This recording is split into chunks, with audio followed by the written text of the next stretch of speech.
Merhaba arkadaşlar, nasılsınız? Hi guys, how are you? Today I've got a new topic for you.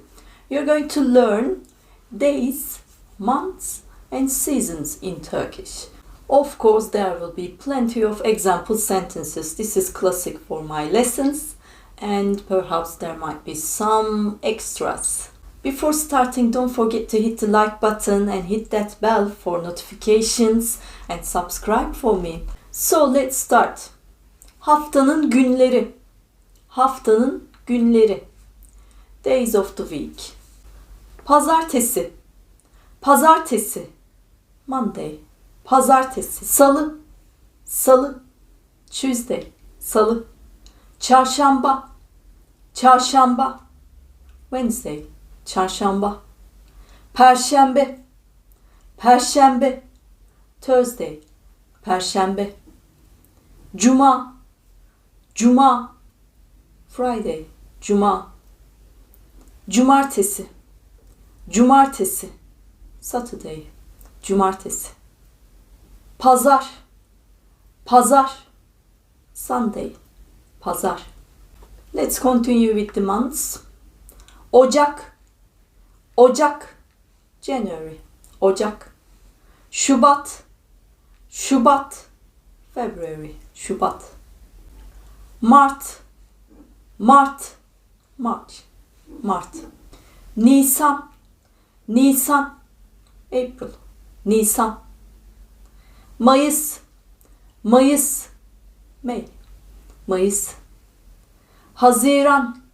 Haziran. June. Haziran. Temmuz. Temmuz. July. Temmuz. Ağustos. Ağustos. August. Ağustos. Eylül. Eylül. September. Eylül. Ekim. Ekim. October. Kasım. Kasım. November. Kasım. Aralık. Aralık. December. Aralık. I means month in Turkish. By the way, the girls actually in Turkey between, they call each other when they are talking actually, they address each other. Ay, shall we go somewhere? Ay, buraya gidelim mi? Something like that. It's just sound actually, it's not a word, but they use it a lot. I. Between girls. So now let's learn seasons. Mevsimler. Seasons are called mevsimler. Actually, I've got another video on this topic. If you would like to learn in details seasons in Turkish, asking questions around seasons, any kind of talking point about seasons, you can watch that video. It's in my videos, beginners Turkish videos. So, ilkbahar. İlkbahar. Spring. İlkbahar. Yaz. Yaz. Summer. Yaz. Sonbahar. Sonbahar. Autumn. Sonbahar. Kış. Kış. Winter. Okay. These are all. Shall we continue with our example sentences? Hangi ay doğumlusun? Hangi ay doğumlusun? Instead of asking when is your birthday, doğum günün ne zaman? Doğum günün ne zaman? You can ask in this way as well. Hangi ay doğumlusun? Hangi ay doğumlusun? Perhaps we need a little bit more detail. We want to find out about your star sign, for example, horoscope. Hangi ay doğumlusun? Ağustos. Ağustos. August.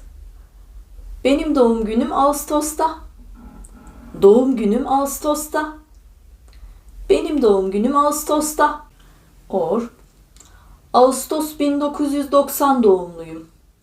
Ağustos 1990 doğumluyum. Of course I'm not. Or another question.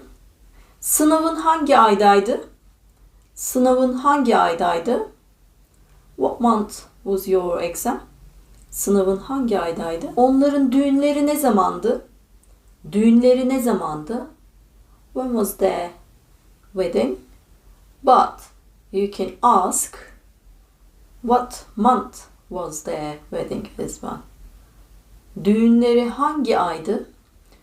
Düğünleri hangi aydı? For this type of questions we are using hangi. Hangi ay? Hangi gün? Or I'm having a conversation with that person who's inviting me to their wedding. Düğününüz hangi gün? Düğününüz hangi gün bu arada? Düğününüz hangi gün bu arada? What day is your wedding by the way? Or maybe I have surprised with that news. Öyle mi? Evleniyor musunuz? Tebrik ederim. I give my congratulations. Tebrik ederim. Düğününüz hangi gün? Düğününüz hangi gün? Düğününüz hangi gün bu arada? And then he said, on Sunday. And I am answering. Tamam. Müsaitiz. Mutlaka geleceğiz. Tamam, müsaitiz. Mutlaka geleceğiz. Okay, we are available. We will definitely come. Another question. Hangi gün geleceksin? Hangi gün geleceksin? Which day will you come? Which day are you coming? I've got an exam. Sınava kaç gün kaldı? I don't know how many days left for the exam. Sınava kaç gün kaldı? I don't know even which day is it today. Bugün günlerden ne? Bugün günlerden ne? Bugün pazartesi. Or I can just say pazartesi. Bugün pazartesi. Bugün günlerden nedir? Bugün günlerden nedir? This is formal way. Between friends, use bugün günlerden ne? Don't use formal version. In written Turkish you can use that. Bugün günlerden nedir? Bugün günlerden pazartesi. Bugün günlerden çarşamba. Or bugün günlerden pazartesi mi? I couldn't remember. Bugün pazartesi mi? Or you don't have to mention günlerden. Bugün pazartesi mi? I can't remember. Yes, it is Monday. Evet, bugün pazartesi. Evet, bugün pazartesi. Hayır, bugün çarşamba. You must have mixed. Karıştırıyor olmalısın. Karıştırıyor olmalısın. Okay, I should remind you something else here. If you remember from my previous lessons, if you have watched them, prepositions, we've got in Turkish ismin halleri. İ hali, e hali, d hali, den hali. So these are basic prepositions we have in English. Exactly the same with them, you know, in, on, to, from. So let's remember them because those prepositions are used with days. Pazartesiye, pazartesiye. Or you can add kadar, pazartesiye kadar, pazartesiye kadar. Till Monday. Haftaya kadar, haftaya kadar. Till next week. Or gelecek aya kadar, gelecek aya kadar. Until next month. Or haftada. Haftada kaç gün var? Haftada kaç gün var? How many days in a week? Haftada kaç gün geleyim? Haftada kaç gün geleyim? How many days should I come? Pazartesiyi boş bırak. Pazartesiyi boş bırak. I'm asking my assistant. Leave my Monday empty. She's planning my diary. Pazartesiyi boş bırak. I've got something special. Pazartesiden Cuma'ya programım çok yoğun. Pazartesiden Cuma'ya programım çok yoğun. I'm very busy.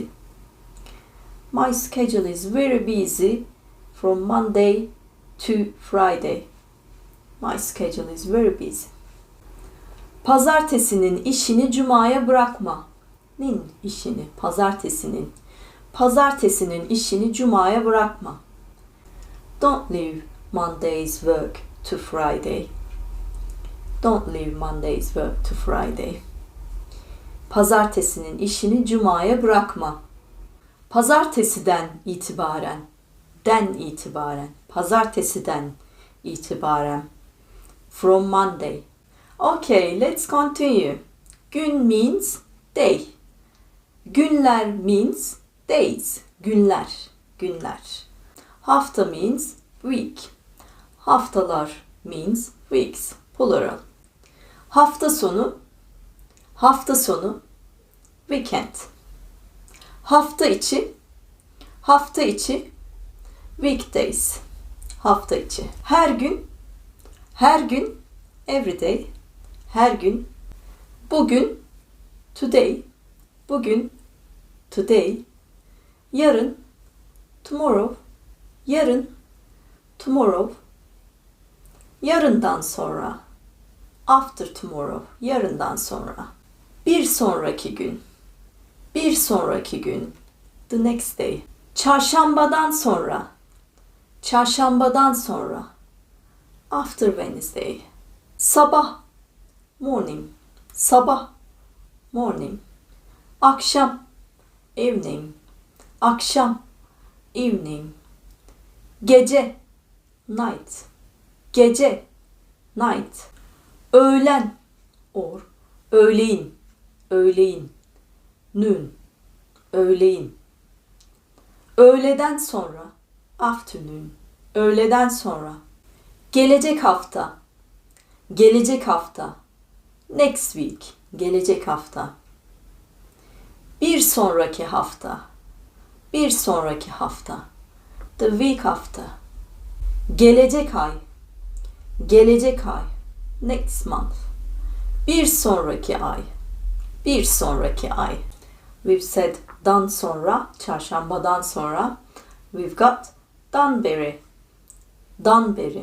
Çarşambadan beri.